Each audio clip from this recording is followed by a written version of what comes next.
الحمد لله الحمد لله وكفى والصلاة والسلام على سيد الرسل وخاتم الأنبياء وعلى آله وأصحابه الأتقياء وبعد فأعوذ بالله من الشيطان الرجيم بسم الله الرحمن الرحيم إن الله وملائكته يصلون على النبي يا أيها الذين آمنوا صلوا عليه وسلموا تسليما اللهم صل على محمد وعلى آل محمد كما صليت على إبراهيم وعلى آل إبراهيم إنك حميد مجيد اللهم بارك على محمد وعلى آل محمد كما باركت على إبراهيم وعلى آل إبراهيم إنك حميد مجيد.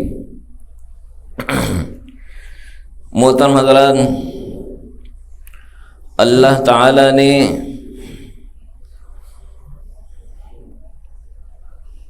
جس طرح اپنا دین اپنے حکم کو اپنانے سے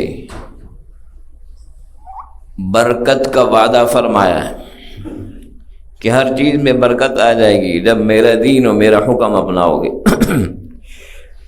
تو اسی طرح رسول پاک صلی اللہ علیہ وسلم کی ذات مبارکہ، آپ سے دین پھوٹا اور نکلا ہے، اور آپ اللہ کے احکامات کا منبع اور سرچشمہ ہیں کہ دین کے احکامات دنیا میں آپ ہی کے ذریعے سیکھے جاتے ہیں اور سیکھیں گے.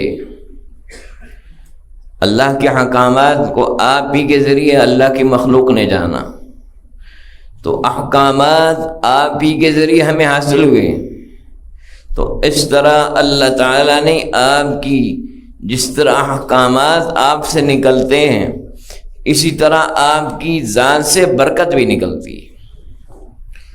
حکم پورا کرنے میں برکت ہے، اللہ کے حکموں میں برکت ہے، اور آپ کے اللہ کے حکم جہاں سے نکل رہے ہیں، جہاں سے سیکھے جا رہے ہیں، وہ رسول پاک صلی اللہ علیہ وسلم کی ذات ہے. اللہ تعالیٰ نے آپ کی ذات مبارکہ میں بھی برکت رکھ دی، اور ایسی برکت رکھ دی کہ دنیا میں کسی چیز میں ایسی برکت نہیں، ایسی رکھ دی. مخلوقات میں کسی چیز میں ایسی برکت نہیں جیسے آپ کی ذات میں برکت ہے. برکت کا بھی آپ منبع اور سرچشمہ ہیں. چنانچہ حضرت ام سلمہ نبی پاک صلی اللہ علیہ وسلم کی زوجہ مبارکہ ہیں، زوجہ مطہرہ ہیں. ان کے بارے میں روایت موجود ہے. عثمان بن عبداللہ بن موہب فرماتے ہیں کہ حضرت ام سلمہ کے پاس بات تھی بقدح مما فیہ شعر من شعر النبی صلی اللہ علیہ وسلم. حضرت ام سلمہ کے پاس ایک برتن تھا جس میں رسول پاک صلی اللہ علیہ وسلم کے مبارک بال تھے، آپ کے مبارک بال تھے. حضرت ام سلمہ کے پاس وہ برتن تھا. چنانچہ کی روایت میں ہے کہ وہ برتن چھوٹا سا تھا، اور تقریباً جتنی 3 انگلیاں ہوتی اتنا چھوٹا سا تھا، اور چاندی کا تھا، اور اس کا اوپر ڈھکن بھی بہت اعلیٰ تھا، چونکہ اس میں جو بابرکت چیز رکھی ہے وہ رسول پاک صلی اللہ علیہ وسلم کے بال مبارک ہیں. اس لیے ام سلمہ آپ کی جو بیوی مطہرہ ہیں، پاکیزہ بیوی ہیں، انہوں نے بھی بہت عمدہ قسم کے برتن میں آپ کے مبارک بال رکھے تھے، چاندی کے برتن میں رکھے تھے، عام برتن میں نہیں. اس کا ڈھکن بھی بہت عمدہ تھا. اذا اصاب الانسان عین او شیء بعث الیہا مخذبہ، جب کسی انسان کو کوئی نظر لگ جاتی یا کوئی تکلیف یا بیماری ہوتی تو وہ حضرت ام سلمہ کے پاس وہ حضرت ام سلمہ ان کے پاس وہ بھیج دی تھی جو ان کے پاس برتن تھا.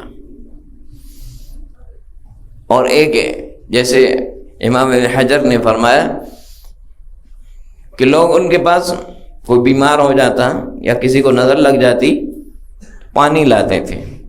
حضرت ام سلمہ کے پاس جو نبی پاک صلی اللہ علیہ وسلم کے مبارک بال پڑے ہوئے تھے وہ اس برتن سے نکالتی تھیں اور اس پانی میں ڈبو دیتی تھی.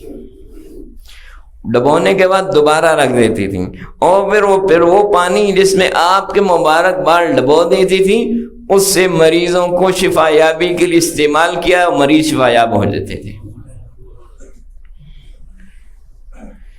تو رسول پاک صلی اللہ علیہ وسلم کے مبارک بالوں میں بھی اللہ نے یہ برکت رکھ دی تھی اور یہ آپ کی خصوصیت ہے. چنانچہ صحابہ کرام نے آپ کی بالوں سے برکت حاصل کی اور یہ برکت صرف محبت نہیں تھی بلکہ آپ کی ذات سے متعلق جتنی چیزیں تھیں ان سے برکت حاصل کرنا دین تھا. دین ہونا اور محبت ہونا فرق ہے. دین ہونا محبت ہونا دونوں میں فرق ہے. محبت ہونا کیا ہے؟ جیسے کسی کے ماں باپ فوت ہو گئے اس کو اپنے ماں باپ سے محبت ہے. کبھی اپنے والد کا کوئی کرتا اس کے سامان سے نکل آتا ہے یا والدہ کا کوئی دوپٹہ اس کے سامان سے نکل آتا ہے تو محبت سے اس کو چوم لیتا ہے یا سر پہ یا آنکھوں پہ لگا لیتا ہے. ایک محبت ہے. لیکن رسول پاک صلی اللہ علیہ وسلم کی جو چیزیں تھیں آپ کی ذات سے متعلق جتنی چیزیں تھیں ان سے محبت کرنا یا ان سے برکت حاصل کرنا یہ صرف محبت نہیں تھی بلکہ دین تھا. دونوں میں فرق ہے. دین تھا. اس کی دلیل کیا ہے؟ ایک تو صحابہ کا عمل ہے تو خود دوسرا نبی پاک صلی اللہ علیہ وسلم جیسے کہ نبی پاک صلی اللہ علیہ وسلم نے جب آپ نے حج فرمایا رمی فرمائی جہاں حاجی کنکر مارتے ہیں اس کو رمی کہتے ہیں. اس کے بعد نحر نسکہ آپ نے قربانی فرمائی. اس کے بعد حلقہ آپ نے بال مونڈے.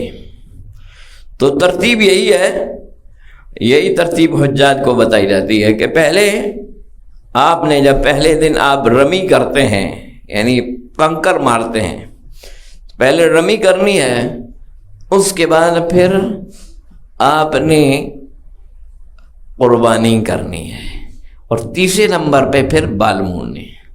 ترتیب نبی پاک صلی اللہ علیہ وسلم نے بھی جو آپ نے قربانی کی پھر بال مونڈے. اور پھر بال کیسے مونڈے؟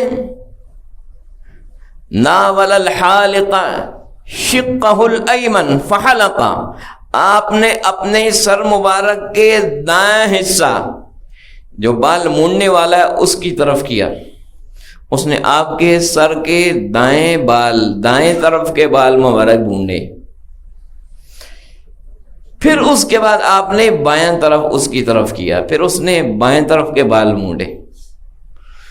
یہاں یہ بات یاد رکھنا ہے رسول پاک صلی اللہ علیہ وسلم نے جب بال اپنے منڈوائے تو پہلے دائیں طرف کے اور پھر بائیں طرف کے. اس لیے ابتدا دائیں پہ ہونی چاہیے. آپ بھی بال کٹوائیں حجام سے کہیں پہلے دائیں طرف کے بال کاٹیں پھر بائیں طرف کے کاٹیں. کپڑا پہن رہے ہوں تو پہلے دایاں بازو پہنیں پھر بایاں پہنیں. پاجامہ پہن رہے ہیں پہلے دایاں بازو پہنے بایاں. جراب پہنے پہلے دایاں بازو پہنے پھر بایاں. پہننے میں ترتیب ہے. اتارنے میں پھر دوسری ترتیب ہے کہ اتارنے میں پہلے بایاں اتاریں پھر دایاں اتاریں. تو نبی پاک صلی اللہ علیہ وسلم نے پہلے دائیں طرف کے بال منڈوائے پھر بائیں طرف کے. جب دائیں طرف کے بال منڈوائے ثم دعا ابا طلحہ الانصاری فاعطاه اپنے دائیں طرف کے بال ابو طلحہ انصاری کو بلایا ان کو دے دیے لے لو. وہ خوش نصیب تھے آپ نے اپنے مبارک بال ان کو دے دیے. پھر بائیں طرف کے بال منڈوائے وہ آپ نے ابو طلحہ کو دیے رضی اللہ عنہ اور فرمایا اقسموا بین الناس اے ابو طلحہ یہ جو بائیں حصے کے بال میں تمہیں دے رہا ہوں یہ لے کے لوگوں میں تقسیم کر دو. تو رسول پاک صلی اللہ علیہ وسلم نے جب اپنے بال تقسیم فرمائے تو مقصد کیا ہوتا ہے بال کا؟ بال کھائے تو نہیں جاتے ہیں، مقصد یہ ہے کہ اس سے برکت حاصل کی جائے۔ گویا کہ آپ کا اپنے مبارک بال خود صحابہ میں تقسیم کرنا اس بات کی دلیل ہے کہ اللہ نے آپ کی ذات کے ساتھ جتنی چیزیں ہیں آپ کی ذات سے متعلق ان میں برکت رکھی ہے، اور گویا کہ ان سے برکت حاصل کرنے کے لیے یہ آپ نے انعامات تھے جو صحابہ میں تقسیم کیے۔ تو گویا کہ آپ کی ذات سے برکت حاصل کرنا یہ دین ہے۔ یہ کیا ہے؟ دین ہے۔ محبت اور چیز ہوتی ہے، دین ہے، کیونکہ آپ نے خود فرمایا، خود کروایا۔ امام بہقی نے دلائل النبوہ اور امام حاکم نے مستدرک میں روایت کیا کہ خالد بن ولید رضی اللہ عنہ یہ بہت بڑے جرنیل تھے، یہ اللہ کی تلوار تھے، سیف من سیوف اللہ، اللہ کی تلوار تھے۔ ان کو فتح ہی فتح ہوتی تھی، جدھر جاتے اللہ فتح دے دیتا تھا، ایسے مسلمانوں کے جرنیل تھے۔ جنگ یرموک کے اندر فقد قلنسوۃ، حضرت خالد بن ولید کی ٹوپی گم گئی۔ فما اطلبوها، اپنے لشکروں سے کہا، لشکر والوں سے کہا کہ میری ٹوپی تلاش کرو۔ ٹوپی تلاش کی، انہوں کو نہیں ملی۔ پھر فرمایا میری ٹوپی تلاش کرو، پھر پورے لشکر نے ٹوپی تلاش کی، ٹوپی مل گئی۔ تو حضرت خالد کیا فرماتے ہیں؟ اعتم رسول اللہ صلی اللہ علیہ وسلم فحلق رأسه وابتدر الناس جوانب شعری فسبقتهم الى ناصیتی فجعلتها في هذه القلنسوة۔ رسول پاک صلی اللہ علیہ وسلم نے عمرہ فرمایا، آپ نے اپنے سر کے بال مبارک مونڈے تو لوگ آپ کے بال حاصل کرنے کے لیے دوڑے کہ آپ کے بال مبارک حاصل کر لیں۔ تو خالد فرماتے ہیں کہ آپ کے سامنے کی طرف میں حاضر ہوا، اور جب میں حاضر ہوا تو آپ کے سامنے کی طرف سے حاضر ہو کے آپ کے بال میں نے لے لیے۔ جب میں نے بال لیے تو کیا ہوا؟ فجعلتها في هذه، ان بالوں کو اس ٹوپی کے اندر میں نے ڈال دیا، یعنی بالوں کو ٹوپی میں ڈال کے سی دیا ہے۔ اب پھر کیا کیا؟ فما فلم اشہد قتالا وہی معی الا رزقت النصر، میں جس جنگ میں بھی شریک ہوتا ہوں یہ ٹوپی میرے پاس ہوتی ہے، اور اللہ تعالی مجھے اپنی مدد سے ہمکنار کر دیتا ہے۔ یعنی رسول پاک صلی اللہ علیہ وسلم کے بال مبارک ٹوپی میں تھے، اور میں جب بھی کسی جنگ میں شریک ہوتا ہوں یہ مسلمانوں کے سالار فرماتے ہیں ٹوپی میرے پاس ہوتی ہے، بس اللہ کے رسول صلی اللہ علیہ وسلم کے مبارک بالوں کی برکت سے اللہ مجھے فتح یاب کر دیتا ہے۔ تو اللہ تعالیٰ نے آپ کی ذات مبارک اور اس کے متعلق جتنی چیزیں ان میں برکت رکھ دی تھی۔ امام مسلم نے روایت کیا ہے رسول پاک صلی اللہ علیہ وسلم کے بارے میں، حضرت اسماء بنت ابی بکر نے ہمیں ایک جبہ دکھایا۔ جبہ وہ کہتے ہیں جو جسم کے اوپر بڑا چوغا جس کو کہتے ہیں پہنا جاتا ہے، وہ دکھایا۔ طیالسہ کسروانیہ، ایک بڑا جبہ تھا جو پورے جسم کو گھیرے ہوئے تھا، اور فارس والوں کا اس طرح کا جبہ ہوتا ہے، فارس کا بنا ہوا تھا، وہ آپ کا جبہ تھا۔ لبنت دیباج، کہ اس کا جو گلا ڈالنے والا حصہ تھا اس میں بھی دیباج سے کام ہوا تھا، اور جو اس میں جو جہاں سے بازو داخل کرتے ہیں وہ حصہ، وہاں بھی دیباج کا کام ہوا تھا، دیباج کی کڑھائی یا دیباج کا کام ہوا تھا۔ اور روایت میں ہے کہ یہ جبہ نبی پاک صلی اللہ علیہ وسلم جمعہ کے دن زیب تن فرماتے یا عیدین پہ زیب تن فرماتے تھے۔ رسول پاک صلی اللہ علیہ وسلم کی وفات کے بعد یہ جبہ حضرت عائشہ صدیقہ کے پاس آ گیا. پھر عائشہ صدیقہ کی وفات کے بعد یہ جبہ حضرت عائشہ صدیقہ کی جو بہن تھی حضرت بکر صدیق کی بیٹی اسما، ان کے پاس یہ جبہ آ گیا. نبی پاک صلی اللہ علیہ وسلم نے وہ جبہ چونکہ استعمال فرمایا تھا تو کیا فرماتی ہیں حضرت اسما وَنَحْنُ نَغْسِلُهَا لِلْمَرْضَى نَسْتَشْفِي بِهَا او یستشفی، کہ نبی پاک صلی اللہ علیہ وسلم کا یہ مبارک جبہ ہم دھو کے اور اس کے پانی سے مریضوں کی شفا طلب کرتے تھے. آپ کے مبارک جبے سے اس کو دھو کے اس کے پانی سے مریضوں کی شفا طلب کرتے تھے. اللہ تعالیٰ نے آپ کی ذات میں وہ برکت رکھی تھی، آپ کے مبارک جبے میں اللہ نے شفا رکھ دی تھی. نبی پاک صلی اللہ علیہ وسلم حضرت ام سلیم کے گھر گئے.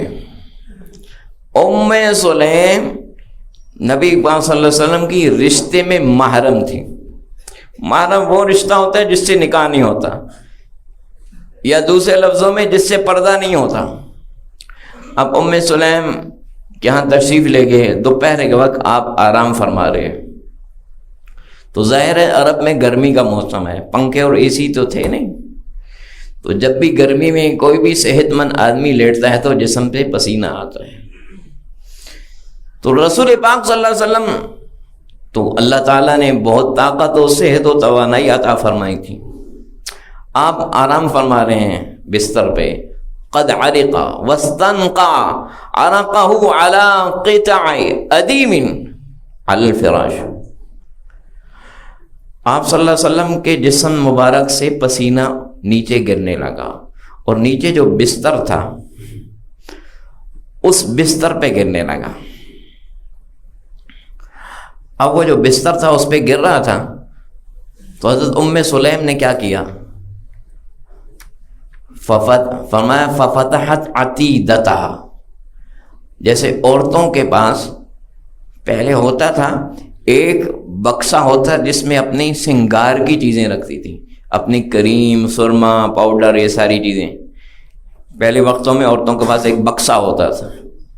اب کیا ہوتا ہے یہ تو مجھے نہیں پتا، آپ کو نئے نئے فیشن ہے. پہلے وقتوں میں عورتوں کے پاس ایک بکسا ہوتا تھا، اس میں اپنے سنگار کی چیزیں رکھتی تھی. تو حضرت ام سلیم نے اپنا بکسا نکالا، وہ اس میں ان کے پاس ایک شیشی تھی. کیا کیا، فجعلت تنشف ذلك العرق فتعصره في قواريرها. اور وہ جو بستر پہ جو آپ کا پسینہ مبارک گر چکا تھا اس کو لے کے اور نچوڑ کے اور اس شیشی کے اندر ٹپکا رہی تھی. نبی پاک صلی اللہ علیہ وسلم بیدار ہوئے. آپ نے فرمایا ما تصنعین یا ام سلیم، ام سلیم کیا کر رہی ہو؟ ام سلیم نے کہا نرجو برکتہ لصبیانہا، یا رسول اللہ آپ کا مبارک پسینہ ہے، اس سے ہم امید کرتے ہیں کہ ہمارے بچوں کو برکت حاصل ہوگی. آپ صلی اللہ علیہ وسلم فرمایا اصابتی، اے ام سلیم تو نے صحیح کیا. ارشاد رسالت کیا ہے کہ ام سلیم تو نے صحیح کیا، یعنی آپ نے مہر لگا دی کہ میرے پسینے سے برکت حاصل کی جا سکتی ہے. فرمایا اے ام سلیم تو نے ٹھیک کیا ہے، کیونکہ نبی جو بات کہتا ہے وہ اللہ کی شریعت ہوتی ہے. وما ينطق عن الهوى ان هو الا وحی یوحى. نبی اپنی مرضی سے بات نہیں کہتا، وہی بات ہوتی جو اللہ وحی سے بتاتا ہے. تو گویا کہ بتایا کہ آپ کے پسینے سے برکت حاصل کی جا سکتی. چنانچہ ایک دوسری روایت میں ہے کہ آپ کا پسینہ مبارک نکل رہا تھا تو کیا ہوا، ام سلیم آپ کا پسینہ جمع کر رہی تھی. تو آپ صلی اللہ علیہ وسلم نے فرمایا کہ یہ کیا کر رہی ہو؟ حضرت ام سلیم نے کہا ھذا عرقک نجعلہ فی طیبنا وہو اطیب الطیب. یا رسول اللہ آپ کا یہ پسینہ مبارک میں جمع کر رہی ہوں اور اس پسینے کو اپنی خوشبو میں ڈالوں گی اور سب سے عمدہ خوشبو بن جائے گی. گویا کہ جب آپ کے مبارک پسینے کو خوشبو میں ڈالا جاتا ہے تو اس سے خوشبو کی خوشبو بڑھ جاتی ہے، اور وہ خوشبو اطیب الطیب دنیا کی تمام خوشبوؤں سے عمدہ بن جاتی ہے، اطیب الطیب بھی ہوتا ہے. چنانچہ یہ آپ صلی اللہ علیہ وسلم کی پسینے کی خصوصیت تھی. چنانچہ حضرت انس فرماتے ہیں میں نے ولا مسست دیباجتن ولا حریرتن الین من کف رسول اللہ صلی اللہ علیہ وسلم. حضرت انس فرماتے ہیں کہ میں نے زندگی میں ریشم، سب سے نرم اور ملائم کپڑا ہوتا ہے، یا ریشم کی کوئی بھی قسم اتنی نرم نہیں دیکھی جتنی نبی پاک صلی اللہ علیہ وسلم کی ہتھیلی کو نرم دیکھا ہے. آپ کی مبارک ہتھیلی سے زیادہ میں نے نرم کسی ریشم کو بھی نہیں دیکھا، حضرت انس فرماتے ہیں. اور دوسرا فرماتے ہیں ولا شممت مسکتن ولا عمرتن اطیب من رائحۃ رسول اللہ صلی اللہ علیہ وسلم. حضرت فرماتے ہیں میں نے دنیا میں مشک اور عنبر بھی کوئی ایسی نہیں سونگی جس کی خوشبو نبی پاک صلی اللہ علیہ وسلم کے پسینے سے زیادہ اچھی ہو. پسینے میں ڈالنے سے وہ خوشبو عمدہ. جو مشک ہوتی ہے نا، مشک یہ نہیں جو ملک میں بکتی ہے، مشک جو اصلی مشک ہوتی ہے وہ آج کل تو بس شاید ہو، نادر ہے، ہرن کے نافہ سے نکلتی ہے. اور وہ جو ہرن جس سے اصلی مشک نکلتی ہے وہ بس دنیا میں شاید ناپید ہے، یہ کم ہے. یہ سائبیریا وغیرہ کی طرف میں نے پڑھا تھا کہ وہاں ہوتا ہے، لیکن کم ہے. وہ جس سے جانور کم ہو رہے ہیں وہ بھی ہرن. اس سے جب اس کے نافع مشک جب گرتا ہے نا جنگل میں تو پورے جنگل میں خوشبو پھیل جاتی ہے. وہ آج کل گویا کہ مفقود ہے یا نہ ہونے کے، اصلی مشک ہے، وہ سب سے مہنگی خوشبو ہوتی تھی. اس کو پھر آگے بناتے تھے. تو حضرت انس فرماتے ہیں کہ میں نے دنیا میں کوئی مشک و عنبر نبی پاک صلی اللہ علیہ وسلم کی خوشبو سے زیادہ اچھی نہیں دیکھی، آپ صلی اللہ علیہ وسلم کے پسینے سے زیادہ خوشبودار نہیں دیکھا. تو نبی پاک صلی اللہ علیہ وسلم کی ذات مبارک میں اللہ نے خصوصیت رکھ دی تھی، یہ آپ کی خصوصیت تھی. اور پھر صرف یہ نہیں، آپ صلی اللہ علیہ وسلم حضرت بلال فرماتے ہیں کہ میں رسول پاک صلی اللہ علیہ وسلم کو وضو کرانے کے لیے پانی لے کے آیا. تو کیا ہوا؟ حضرت بلال پانی لے کے آئے. صحابی کہتے ہیں رأیت الناس یبتدرون ذاک الوضوء فمن اصاب منه شيئا تمسح به ومن لم يصب منه شيئا اخذ من بلل يد صاحبه. رسول پاک صلی اللہ علیہ وسلم وضو فرماتے تھے اور آپ کے جسم مبارک سے وضو کے بعد پانی جو جسم کے اعضاء سے گزرنے کے بعد نیچے گرتا ہے پانی، وہ پانی صحابہ کرام اپنے ہاتھوں میں لے رہے تھے، نیچے نہیں گرنے دیتے تھے، اور لے کے اپنے چہرے پہ اور اپنے جسم پہ ملتے تھے. اور جس کو وہ پانی نہیں ملتا تھا وہ اپنے وہ ساتھی جس نے پانی حاصل کیا ہو اس کی ہتھیلیوں پہ ہتھیلیاں مار کے اس کو اپنے کے ساتھ جسم کے ساتھ لگا لیتا تھا. اس لیے آپ کی ذات کے ساتھ متعلق جو پانی ہے، جیسے جابر عبداللہ فرماتے ہیں نبی پاک صلی اللہ علیہ وسلم میرے پاس تشریف لائے، میں بیمار تھا اور میری عقل ہوش و آواز بھی نہیں تھی. نبی پاک صلی اللہ علیہ وسلم نے وضو فرمایا اور اپنا وضو سے جو بچا ہوا پانی تھا، وضو والا پانی، آپ نے میرے اوپر ڈالا. جب میرے اوپر ڈالا تو میری عقل واپس آ گئی. اللہ تعالیٰ نے اس کے اندر وہ برکت دی تھی. اس لیے حدیث میں فواللہ ما تنخم رسول اللہ صلی اللہ علیہ وسلم نخامتا الا وقعت فی کف رجل منهم فدلک بی وجهه وجلده. رسول پاک صلی اللہ علیہ وسلم جب اپنا کھنگار مبارک نکالتے تھے تو اس کھنگار کو صحابہ کرام دوڑتے تھے اور دوڑ کے اپنے ہاتھوں پہ لے لیتے تھے اور اپنے چہرے اور اپنے جسم پہ ملتے تھے۔ اللہ نے اس کھنگار میں وہ برکت رکھی تھی کہ دنیا کے کسی بڑی سے بڑی دوائی اور ٹانک میں وہ برکت نہیں ہے، اللہ نے اس میں وہ خیر و برکت رکھی تھی۔ اس لیے صحابہ کرام آپ کی ان چیزوں سے برکت حاصل کرتے تھے۔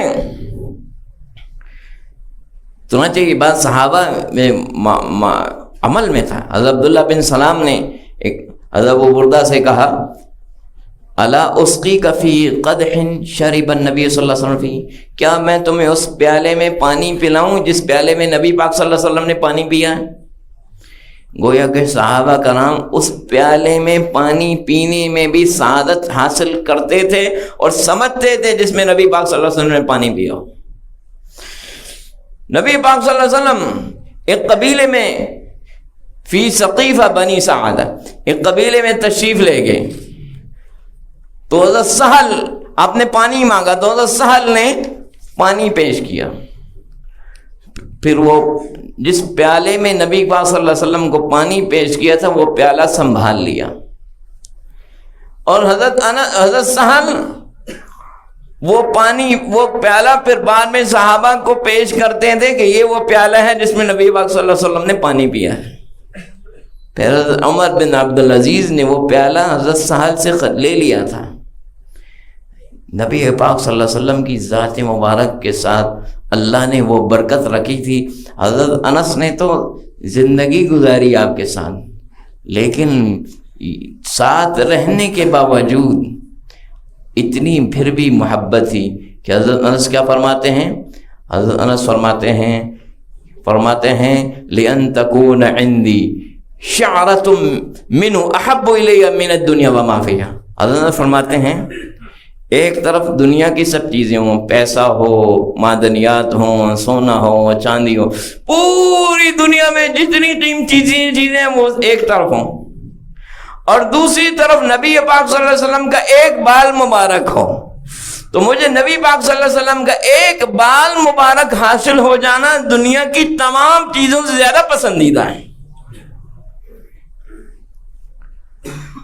اللہ نے آپ کی ذات کے اندر جب وہ برکت رکھی ہے تو بعد میں آنے والوں کو یہ سمجھنا ہے کہ جو اعمال، جو طریقے نبی پاک صلی اللہ علیہ وسلم کی ذات سے نکلے ہیں آج ہمارے لیے وہ برکت کے لیے بہت بڑا ذریعہ ہے۔ جو بھی شخص ان اعمال کو، ان طریقوں کو، ان سنتوں کو جو منبع برکت کا رسول پاک صلی اللہ علیہ وسلم، ان کو اپنائے گا، اللہ اس کی زندگی میں بھی برکت دے دے گا، اس کے معاملات میں بھی برکت دے دے گا۔ اللہ تعالیٰ مجھے آپ کو عمل کی توفیق دے۔